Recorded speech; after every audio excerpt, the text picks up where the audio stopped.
Dear friends, this is the second part of light reaction. In this part, I will explain electron transport and photolysis of water. In the first part, I have explained the site and machinery of light reaction. If you have any doubt, please watch that video first. You can get the link from the description. Friends, I am doing biology educational videos on NEET and CSIR UGC NET exam topics.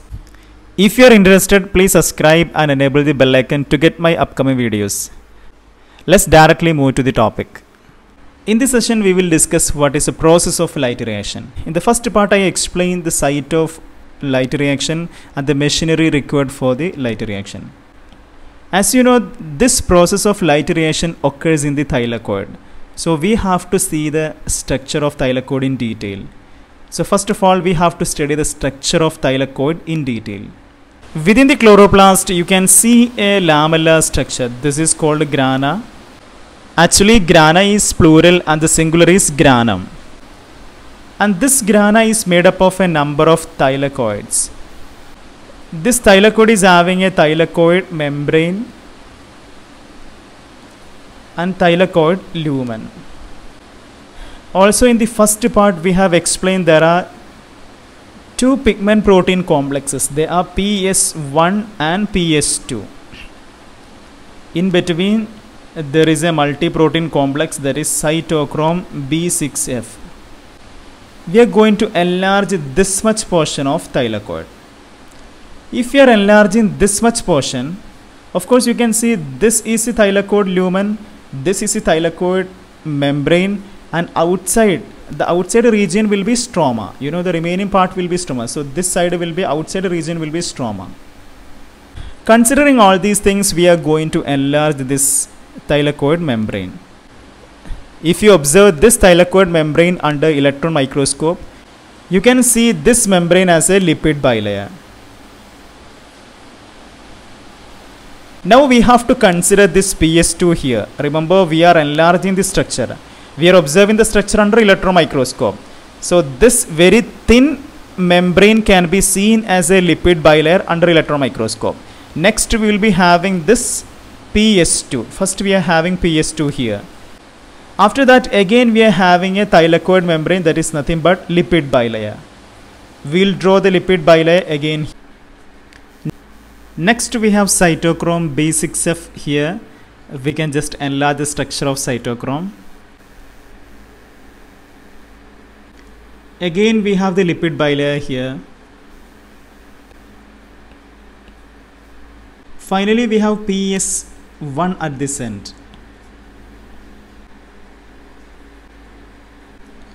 This is cytochrome B6F and this is PS1. As you know, this portion will be thylakoid lumen. So thylakoid lumen will be represented at this portion. So this portion will be thylakoid lumen. And the portion present outside this thylakoid is stroma. This portion will be stroma, and we will represent stroma at this side. So we have stroma at this portion, and this is the thylakoid membrane, and internal to thylakoid membrane we have thylakoid lumen.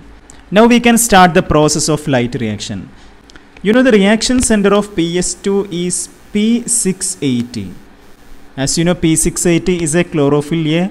It is having maximum absorption at 680 nanometer.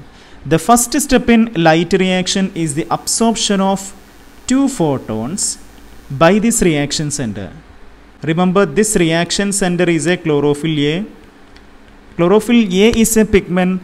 All pigments are responsible for trapping light energy. Chlorophyll A is a pigment, and this chlorophyll A is responsible for trapping light energy.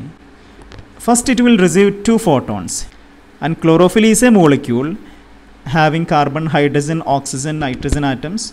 Once this molecule is excited with 2 photons, by receiving 2 photons, this P680 emits 2 electrons. Once it emits 2 electrons, this P680 get oxidized to P680 2+. This removed electron is accepted by a primary electron acceptor. That primary electron acceptor is called pheophytin. Remember, this is the primary electron acceptor. So electrons coming from P680 is primarily accepted by pheophytin. Then pheophytin transfers this electron to another electron carrier. That electron carrier is called plastoquinone. We can represent plastoquinone with PQ. PQ is nothing but plastoquinone. Now you can see 2 electrons are there in this plastoquinone. After receiving 2 electrons, this accepts 2 H plus ion, 2 protons from the stromal side. Then what happens? First plastoquinone accepted 2 electrons. Now it received 2 H plus ions from the stroma. After receiving this H plus ion, this plastoquinone is reduced to plastoquinol. The reduced form is said to be plastoquinol. Remember, plastoquinol is a mobile electron carrier. It is a mobile electron carrier. Now we have got PQH2. Remember, PQH2 is a reduced form, and PQH2 is a mobile electron carrier. Being a mobile electron carrier, PQH2 will be diffused to lipid bilayer. You know, this remaining part will be lipid bilayer. PQH2, now it is there in the lipid bilayer. We will come back to this PQH2. Before that, first we have to explain another important event that happens simultaneously during this process. That is photolysis of water. What is photolysis of water? This is nothing but splitting of water into 2H plus half O2 plus 2 electron. How this is possible? In laboratory, if you are splitting this water molecule into 2H plus half O2, this will require nearly 2000 degrees centigrade. That much high energy requiring reaction is this splitting of water molecule. Same time, this process of photolysis is occurring in plants which are growing in very snowy and cold region. From that we can conclude splitting of water in plant is not using heat energy. Then how this much challenging reaction is occurring in the plant? The reason behind photolysis is nothing but this P680 Remember, this P680 is the most powerful oxidizing agent in the living system. If P680 is an oxidizing agent, this P680 will be able to oxidize another molecule. Same time, this will get reduced. I will explain. You know, in this P680, there is a lack of 2 electron. That is why it is in P682 condition. Means this will be trying to get 2 electron. Being the most powerful oxidizing agent in the living system, this P682 is able to pull 2 electron from a nearby water molecule. Remember, this water molecule is in thylakoid lumen. This site you already know, this is thylakoid lumen.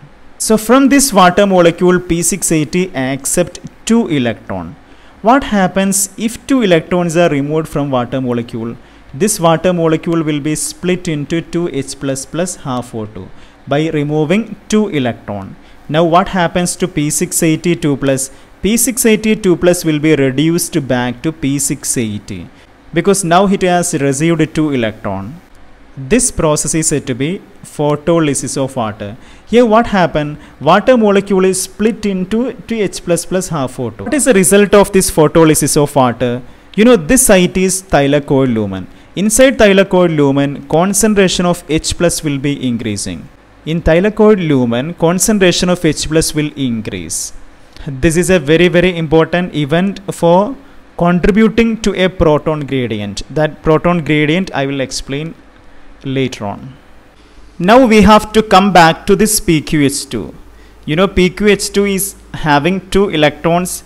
Actually, this PQH2 got these 2 electrons from the pheophytin, and pheophytin received these 2 electrons from P680. Then what happens to these electrons present in the PQH2, and what are all the remaining events in the electron transport system? Then finally, how to synthesize NADPH and ATP during light reaction. These are all things I will explain in the third part. Please watch it. The link will be available in the description.